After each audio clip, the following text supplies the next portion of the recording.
नमस्कार मित्रांनो, मी महादेव गायकवाड शिक्षण सारथी या ऑनलाईन प्लॅटफॉर्मवर सर्वांचं स्वागत करतो।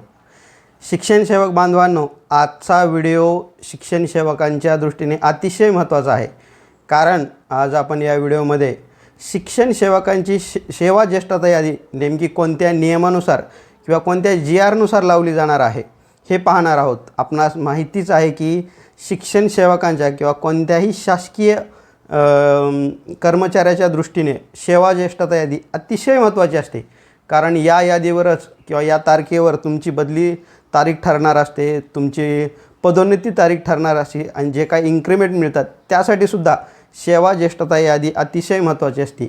तर ही सेवा ज्येष्ठता यादी नेमक्या कोणत्या GR नुसार किंवा कोणत्या नियमानुसार लावली जाणार आहे हे आज आपण या व्हिडिओमध्ये सविस्तर पाहणार आहोत। तर व्हिडिओ शेवटपर्यंत पहा।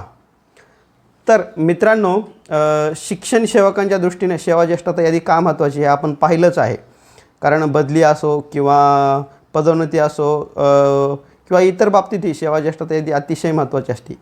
तर मित्रांनो, असा एक समज आहे की शिक्षण सेवकांनी ज्या दिवशी शाळा जॉईन केली, म्हणजे ज्या दिवशी शाळेवर जाऊन हजर झाले त्या तारखेनुसार सेवा ज्येष्ठता यादी ही लावली जाणार आहे किंवा त्या तारखेनुसार सेवा ज्येष्ठता यादी तयार केली जाणार आहे। तर मित्रांनो, हा एक समज आहे, आपण असं म्हणू शकतो।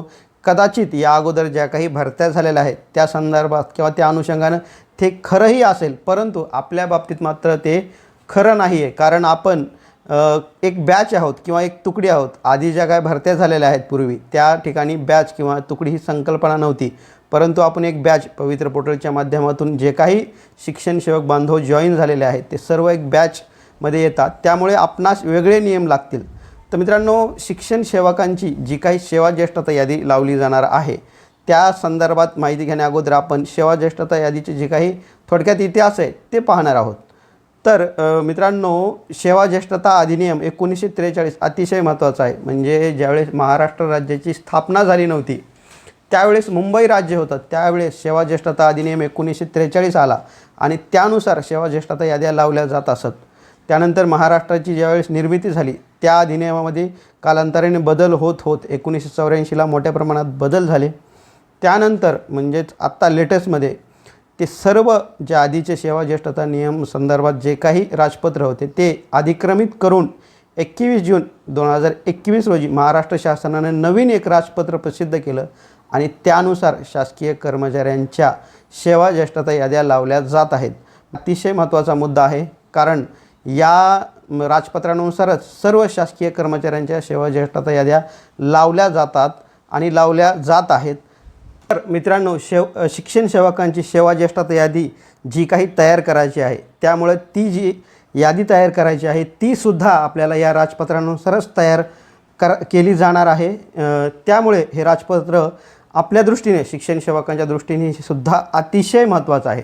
तर मित्रांनो, त्या राजपत्रात स्पष्टपणे सांगितलं आहे, काय सांगितलं आहे, जर तुम्ही एकाच तुकडीत म्हणजे बॅचमध्ये निवड होऊन विहित मुदतीत जर का रुजू झाला असाल तर तुमची सेवा ज्येष्ठता यादी ही तुमच्या जॉईनिंगच्या तारखेनुसार नाही, तर आयोगाने किंवा निवड समितीने जी काय मेरिट लिस्ट प्रसिद्ध केली आहे त्या क्रमानुसार तुमची सेवा ज्येष्ठता यादी ही लावली जावी, हे स्पष्टपणे त्या राजपत्रात सांगितलेलं आहे। त्यामुळे मित्रांनो, आपल्या जो काही समज आहे की शिक्षण सेवकांनी ज्या दिवशी शाळा जॉईन केली त्या तारखेनुसार सेवा ज्येष्ठता यादी लावली जाणार आहे, तसं होणार नाही मित्रांनो। तर तुम्ही ज्या दिवशी तुमची काय निवड यादी प्रसिद्ध झालेली आहे, जी मेरिट लिस्ट आहे, त्यानुसार सेवा ज्येष्ठता यादी लावली जाणार आहे। मित्रांनो, या ठिकाणी एक शब्द अतिशय महत्त्वाचा आहे। त्या ठिकाणी सांगितलं की विहित मुदतीत, ज्यावेळेस आपली नियुक्ती झालेली आणि त्यावेळेस सर्वांना त्या जिल्हा परिषदेने ऑर्डर दिलेल्या आहे त्या ऑर्डरवर मेन्शन केलेले, काही ठिकाणी तुम्ही 7 दिवसात जॉईन व्हा, काही ठिकाणी 14 दिवसात जॉईन व्हा। त्यामुळे त्या मुदतीत जे शिक्षण सेवक जॉईन झाले असतील त्या सर्वांची मेरिट लिस्ट ही मेरिट लिस्टनुसार सेवा ज्येष्ठता यादी लावली जाणार आहे। त्या ठिकाणी मेरिट लिस्ट अतिशय महत्त्वाची आहे, कारण त्यानुसारच सेवा ज्येष्ठता यादी ठरवली जाणार आहे। आणि जे बांधव त्या मुदतीनंतर शाळा जॉईन केली असेल त्यांची मात्र सेवा ज्येष्ठता यादी नंतर लागणार आहे, म्हणजे त्यांना उशिरा सेवा ज्येष्ठता यादीमध्ये आल्यामुळे त्यांना नेक्स्ट तारीख मिळेल। परंतु जे काही विहित मुदतीत जॉईन झालेले आहेत त्या सर्वांना मात्र मेरिट लिस्टनुसार सेवा ज्येष्ठता यादी लावली जाणार आहे। मित्रांनो, इथं एक उदाहरण समजून घेऊया।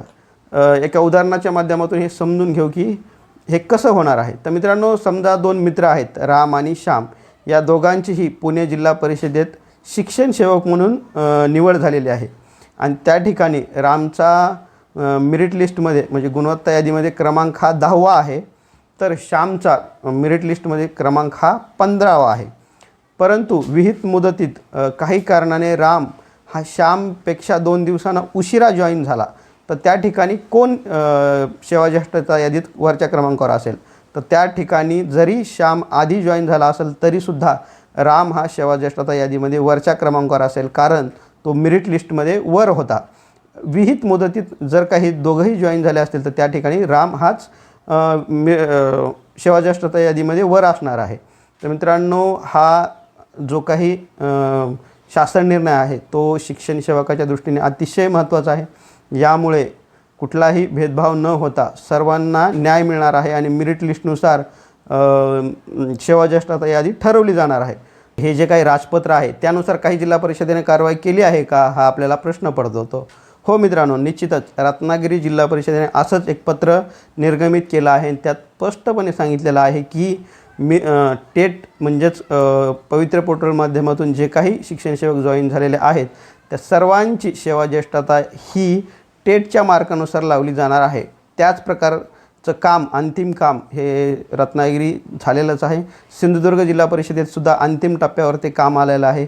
त्याच प्रकारची यादी ही पुणे महानगरपालिकेने सुद्धा मेरिट लिस्टनुसार शिक्षण सेवकांची यादी जाहीर केलेली आहे। त्यामुळे मित्रांनो, हे खूप अतिशय महत्त्वाचं आहे। जर का तुमच्या जिल्हा परिषदेत असं झालं नसेल तर तुम्ही निश्चितच पाठपुरावा करून अशी यादी लावून घेऊ शकता।